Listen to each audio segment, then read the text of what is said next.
Everyone welcome back with exercise 14.2। हम इसको half जो है वो पार्ट्स में कवर करने की कोशिश करेंगे क्योंकि एक्सरसाइज थोड़ी बड़ी है। सो 8 questions will be in this video and the remaining 8 would be in the next video. ठीक है, तो सबसे पहले 14.2 को स्टार्ट करने से पहले एक बेसिक कॉन्सेप्ट जो यहाँ पर हमारे पास यूज़ हो रहा है उसको क्लियर कर लेना और उसको बताना ज़रूरी है। सो फर्स्ट ऑफ ऑल हम उसको डिस्कस करते हैं जो कि है dot product. And I am really hopeful कि आप में से मैक्सिमम बच्चों को इसका आइडिया होगा क्योंकि फ़िज़िक्स में भी आपने इस चीज़ को पढ़ा है। डॉट प्रोडक्ट जो है वो ऐसा प्रोडक्ट होता है दो वेक्टर्स का ऐसा प्रोडक्ट जो हमें कोई स्केलर क्वांटिटी दे। That product is known as dot product. यानी हम कहते हैं work is equal to F dot D. Displacement and force both are vectors, but जो वर्क डन हमारे पास निकलता है आंसर में वो क्या होता है, वो एक स्केलर क्वांटिटी होती है। ठीक है, सो इस तरह से ये इसकी एग्जांपल है। अब जो डॉट प्रोडक्ट होता है उसमें हमारे पास क्या होता है कि हमारे पास दो जो वेक्टर्स होते हैं उनका डॉट प्रोडक्ट हो रहा होता है और उसका फार्मूला क्या बनता है कि u का मैग्नीट्यूड यानी फर्स्ट वेक्टर का मैग्नीट्यूड, सेकंड वेक्टर का magnitude and cos theta. Cos theta basically वो एंगल होता है जो इनके बीच में बन रहा होता है। ओके, अच्छा, उसके बाद अब जिस तरह से हम यूनिट वेक्टर्स की बात करते हैं, जिस तरह आई यूनिट वेक्टर है तो उसका भी हम उसके साथ डॉट प्रोडक्ट ले सकते हैं। I unit vector dot I unit vector, तो उसमें आई यूनिट का vector magnitude, I unit vector का मैग्नीट्यूड एंड कॉस थीटा। ठीक है, अच्छा, उसके बाद नेक्स्ट जो क्वेश्चन रेज होता है कि आई जे और के के बीच में एंगल कौन सा बनता है। आई जे 90, जे के 90, के आई 90, मतलब इन तीनों के बीच में बनने वाला एंगल जो है वो क्या होता है 90 का, जिसकी वजह से हमने जब परपेंडिकुलैरिटी को प्रूफ करना होता है कि ये दोनों आपस में परपेंडिकुलर हैं या नहीं, तो हम आई और जे का डॉट प्रोडक्ट ले लेते हैं और डॉट प्रोडक्ट से हमें पता है आई जे का आएगा आई का मैग्नीट्यूड, जे का मैग्नीट्यूड कॉस थीटा, और चूंकि ये दोनों यूनिट वेक्टर है तो दोनों का मैग्नीट्यूड 1 है और कॉस थीटा में 90 आ जाता है तो कॉस 90 जो है वो हमें 0 दे देता है। इट्स मीन के अगर कोई दो वेक्टर्स आपस में परपेंडिकुलर है तो उसको चेक करने के लिए हमें क्या करना पड़ता है, डॉट प्रोडक्ट फाइंड आउट करना पड़ता है, और अगर उनका डॉट प्रोडक्ट हमें आंसर में 0 देता है इट मीन्स के वो आपस में परपेंडिकुलर है। ठीक है, अच्छा, उसके बाद फर्दर आपने ये चीज़ भी याद रखनी है कि आई के साथ चूँकि एंगल 0 बनता है, 0 डिग्री बनता है और कॉस 0 क्या होता है 1, सो इट्स मीन कि I dot I will be equal to 1। I dot J 0 होगा, क्यों, क्योंकि इनके बीच में 90 का एंगल बनता है and cos 90 equals to 0। Okay, I dot K में भी सेम 0। जे डॉट जे का आपस में मतलब 0 एंगल बनेगा तो वो 1 दे देगा, के डॉट के का 1 एंड के डॉट जे का 0। तो बस ये चीज़ याद रखने की ज़रूरत है। ठीक है, कि अगर किसी और पोजीशन वेक्टर के साथ बनता है तो वो 0 देगा और अगर अपने ही के साथ बनता है तो जो कि एंगल 0 बनेगा तो इसलिए जो प्रोडक्ट का आंसर होगा वो हमारे पास 1 आएगा। उसके बाद लॉ ऑफ कोसाइन के कुछ फार्मूलाज हैं कि अगर दो वेक्टर्स हैं उनको मतलब u माइनस w और उसका मॉड का स्क्वायर लें तो वो क्या आएगा, फर्स्ट वेक्टर का मॉड उसका स्क्वायर प्लस सेकंड वेक्टर के मॉड का स्क्वायर माइनस 2ab, यानी फर्स्ट वेक्टर का मैग्नीट्यूड, सेकंड वेक्टर का magnitude and cos theta. Same for plus, मतलब ये फार्मूला वही है बस सिर्फ वेक्टर्स में उसके मैग्नीट्यूड्स पुट करने हैं। ठीक है, यानी जहाँ a आ रहा है जहाँ b आ रहा है वहाँ पर वेक्टर उसके साथ उसके मैग्नीट्यूड्स आ जाएंगे। ठीक है, ए स्क्वायर जो है वो b square plus c square minus 2bc cos theta के इक्वल होता है and c square a square plus B square minus 2ab cos theta के इक्वल होता है। यानी अगर सी यहाँ पे आ गया तो यहाँ पर सी नहीं आएगा, यहाँ पर ए आ गया तो यहाँ पर अब ए नहीं आएगा। ठीक है, मतलब उसके ऑपोजिट बी स्क्वायर सी स्क्वायर और उनका फार्मूला क्लोज होगा। तो ये फार्मूलाज और ये बातें आपने याद रखनी है। चलिए अब विदाउट एनी फर्दर डिले हम स्टार्ट करते हैं अपनी एक्सरसाइज नंबर 14.2। तो जो 14.2 है उसमें जो पहला क्वेश्चन है वो कहते हैं कि find the cosine of the angle theta between U and V. ठीक है, अब जब उन्होंने कहा है कि cosine of the angle find करने हैं यू और वी के बीच में, इट्स मीन कि हमने फाइंड बेसिकली कॉस थीटा करना है। कॉस थीटा मैंने भी आपको बताया हमारे पास जो वेक्टर का डॉट प्रोडक्ट होता है वो किस तरह U dot V equals to U का मैग्नीट्यूड वी का मैग्नीट्यूड कॉस थीटा। अब अगर हमें यहाँ से कॉस थीटा चाहिए तो हमारे पास यू का वेक्टर होना चाहिए, वी वेक्टर हमारे पास होना चाहिए, उसके साथ हमारे पास यू का मैग्नीट्यूड और वी का मैग्नीट्यूड होना ज़रूरी है। ठीक है, तो तब हमें हमारे पास जो है वो कॉस थीटा की वैल्यू आ सकती है। तो u वेक्टर और v वेक्टर तो हमें गिवन है, ठीक है। यहाँ पर जो क्वेश्चन है हमें उसमें u की वैल्यू भी दी हुई है, v वेक्टर की वैल्यू भी दी हुई है। हमने क्या फाइंड आउट करना है, u का मैग्नीट्यूड, v का मैग्नीट्यूड, और फिर हम इसको फार्मूला में पुट करेंगे तो हमारे पास कोसाइन आ जाएगा। सो देखिए u की वैल्यू ये है, v की ये, मैंने आपको मैग्नीट्यूड का बताया हुआ है कि i के साथ का कोफिशिएंट, j के साथ का और k के साथ के कोफिशिएंट का स्क्वायर और उन पे होल अंडर रूट। तो ये हम करेंगे u के केस में भी, v के केस में भी। उनका फिर जब मैग्नीट्यूड आ जाएगा तो उसको हम क्या करेंगे कि फार्मूले को रीअरेंज कर लेंगे इस तरह से कि cos theta equals to u vector dot v vector divided with u का मैग्नीट्यूड, v का मैग्नीट्यूड, ठीक है। तो u वेक्टर और v वेक्टर जो है वो हम मतलब लिख लेंगे, u vector u dot v, यानी यहाँ पर क्या आ जाएगा u डॉट v, सॉरी ये आप डायरेक्ट u डॉट v नहीं लिखेंगे, मतलब u डॉट v का मतलब इसको कैलकुलेट भी करेंगे, यानी 3i प्लस जे माइनस के है और 2i माइनस जे प्लस के, तो इसको कैलकुलेट करना है। किस तरह से करेंगे कि आप 3 2 जार 6, ठीक है, यानी 3 को 2 के साथ करेंगे और 1 को यहाँ पर -1 के साथ करेंगे, -1 को यहाँ पर 1 के साथ करेंगे। मैंने आपको क्यों हमने यूँ किया है, क्योंकि i डॉट i सिर्फ 1 देता है, i को अगर j के साथ डॉट हो गया तो वो 0 दे देगा, तो इसलिए हमने सिर्फ i वाली टर्म्स को i के साथ मल्टीप्लाई किया और j वाली टर्म्स को j के साथ मल्टीप्लाई किया, ठीक है।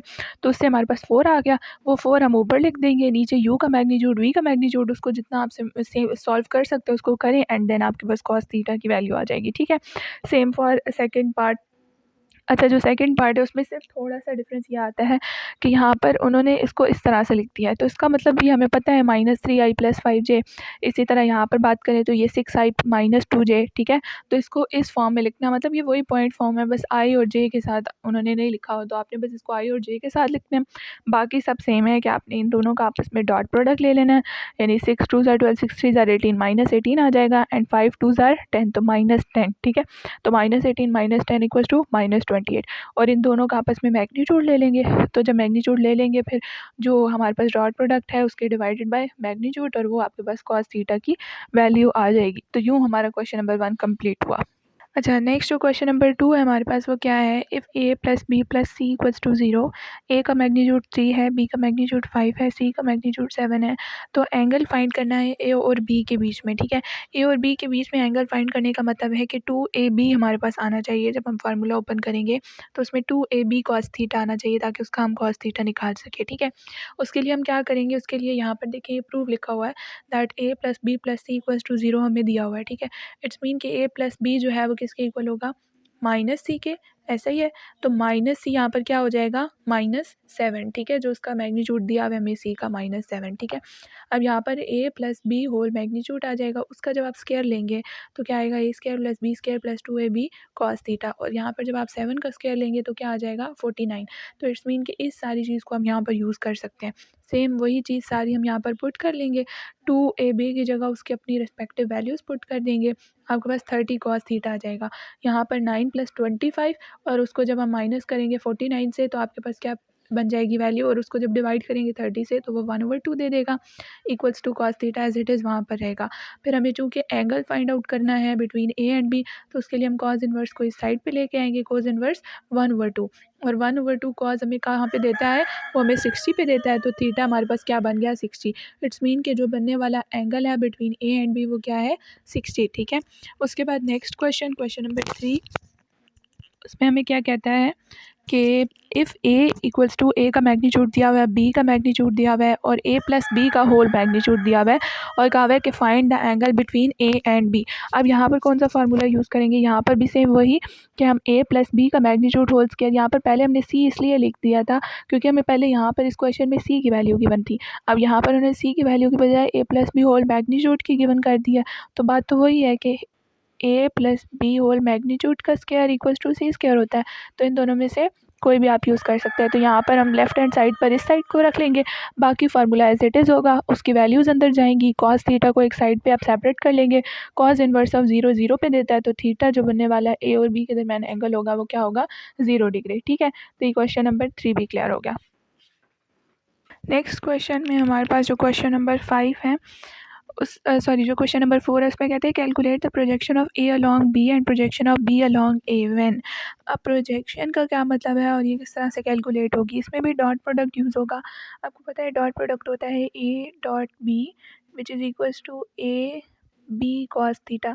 तो जब कहते हैं projection of A along B, इसका मतलब है कि वहाँ पर आपने ए कॉस थीटा फाइंड करना है, जो कि किसके इक्वल बन जाएगा, A dot B divided with B magnitude. और जब कहेंगे कि projection of B along A, इसका मतलब है आपने बी कॉस थीटा फाइंड करना है, और वो किसके इक्वल होगा, ए dot B divided with a का मैग्नीट्यूड। यानी बी बेसिकली जब जिसका प्रोजेक्शन होगा ना, जैसे ए अलॉन्ग बी, तो ये जो लास्ट वाली टर्म होगी इसका मैग्नीट्यूड डिवीजन के नीचे आएगा, ठीक है। जैसे बी अलॉन्ग ए, तो ये जो लास्ट वाली टर्म है यहाँ पर ए है, तो इसका मैग्नीट्यूड यहाँ पर डिवीजन में आ जाएगा, ठीक है। तो अब इसको फाइंड आउट करते हैं किस तरह से होगा। ए भी हमें गिवन है, बी भी गिवन है, इन दोनों का डॉट प्रोडक्ट लेंगे, आई डॉट जे 0 देगा, और आई को आई के साथ करना है। अब चूँकि यहाँ पर आई नहीं है, इट्स मीन 0, के को के साथ, सो बेसिकली सिर्फ -1 आ जाएगा, क्योंकि यहाँ पर कोई जे वैल्यू नहीं है, आई है लेकिन यहाँ पर आई नहीं है, दोनों में सिर्फ के जो है वो मौजूद है, तो -1 यहाँ पर डॉट प्रोडक्ट में आ जाएगा। फिर आप ए का मैग्नीट्यूड लेंगे, बी का मैग्नीट्यूड लेंगे, क्योंकि हमें दोनों चीज़ें, ए अलॉन्ग बी भी चाहिए, बी अलॉन्ग ए भी चाहिए, दोनों फाइंड करेंगे। फिर जहाँ projection of A along B होगा, वहाँ basically A cos theta find करना है, जो कि इक्वल होगा ए dot B divided with B magnitude. तो वहाँ पर उस तरह से वो पुट कर देंगे, और जहाँ projection of B along A है, वहाँ पर A dot B divided with A magnitude. Same for all the question, यानी जितने भी इसके पार्ट्स हैं उसमें इसी तरह से आपने प्रोजेक्शन को कैलकुलेट कर लेना है, ठीक है। उसके बाद नेक्स्ट है क्वेश्चन नंबर 5। वो कहते हैं कि find a real number alpha so that the vectors u and v are perpendicular. यानी u और v जो है वो परपेंडिकुलर होंगे, तो आपने अल्फा वेक्टर फाइंड करना है। यानी उन्होंने हमें ये बता दिया है कि परपेंडिकुलर हैं, लेकिन अब हमने इसमें से ये जो अननोन अल्फा है जो कि v वेक्टर के अंदर मौजूद है उसको फाइंड करना है। तो अब आपको मैंने पहले भी बताया था कि डॉट प्रोडक्ट में क्या किस तरह से हम ये प्रूव करते हैं कि परपेंडिकुलर है, जब आपके पास दोनों वेक्टर्स का डॉट प्रोडक्ट 0 के इक्वल आ जाए, ठीक है। तो इसमें u और v का डॉट प्रोडक्ट लेंगे, उसी तरह यहाँ पर 2 अल्फ़ा आई है प्लस जे माइनस के, यहाँ पर आयोटा मतलब आई प्लस अल्फ़ा जे प्लस 4 के, ठीक है। तो 2 अल्फ़ा को 1 से तो 2 अल्फ़ा आ जाएगा, यहाँ पर प्लस जे को प्लस अल्फ़ा से तो प्लस अल्फ़ा आ जाएगा, एंड देन माइनस के को प्लस 4 के से तो वो -4 आ जाएगा। ये हमारे पास इक्वेशन बन जाएगी। जब ये इक्वेशन बनेगी तो इसको हम फर्दर सॉल्व कर देंगे। 3 alpha -4, 3 alpha equals to 4, and alpha जो है वो 4/3। तो इस तरह से आपके पास ये क्वेश्चन सॉल्व हो जाएगा। सिमिलरली आपके पास जो इसका सेकेंड क्वेश्चन है, अल्फ़ा आई प्लस 2 अल्फ़ा जे माइनस के आई प्लस अल्फ़ा जे प्लस 3 के, इसमें भी यूँ ही डॉट प्रोडक्ट लेंगे। अल्फ़ा को 1 के साथ तो अल्फ़ा आ जाएगा, सेकंड जे वाले का 2 अल्फ़ा स्क्वायर आ जाएगा, थर्ड वाले का -3 आ जाएगा। अब चूँकि इसमें अल्फ़ा स्क्वायर इन्वॉल्व हो गया, इसका मतलब ये क्वाड्रेटिक फंक्शन बन जाएगा, और क्वाड्रेटिक फंक्शन को आप या फैक्टराइजेशन से या फिर जो है वो क्वाड्रेटिक फार्मूला जो कि -b plus minus √2 B square -4ac divide by 2a होता है, उससे सॉल्व कर लेंगे, ठीक है। तो ये क्वेश्चन नंबर 5 कंप्लीट हो गया। अच्छा, नेक्स्ट जो हमारे पास है क्वेश्चन नंबर 6, उसमें कहते हैं कि find the number c so that the triangle with vertices a b and c is a right angle triangle with right angle at c। अब यहाँ पर हमारे पास 90 का एंगल बनेगा, यानी परपेंडिकुलर होगा, यानी 90 का एंगल बनेगा एट c। तो अब यहाँ पर क्या करना है कि हमने वही डॉट प्रोडक्ट को यूज़ करना है। दो वेक्टर्स का डॉट प्रोडक्ट हमें 0 कब देगा, जब वो c पे बनने वाला एंगल उसमें इन्वॉल्व हो, यानी ए सी और सी बी, ठीक है। यानी जिस तरह से ये डायग्राम है, यहाँ पर ए सी और सी बी, यहाँ पर 90 बनेगा, तो ये जो दो वेक्टर्स होंगे इन दोनों का डॉट प्रोडक्ट हमें 0 देगा। तो हम यूँ ही कैलकुलेट करेंगे ए सी को, जो कि इक्वल होगा ए सी इक्वल्स टू ओ सी माइनस ओ ए, और साथ में बी सी जो कि इक्वल होगा ओ सी माइनस ओ बी, ठीक है। ये कैलकुलेट करके इन दोनों का डॉट प्रोडक्ट इक्वल टू 0 कर देना है।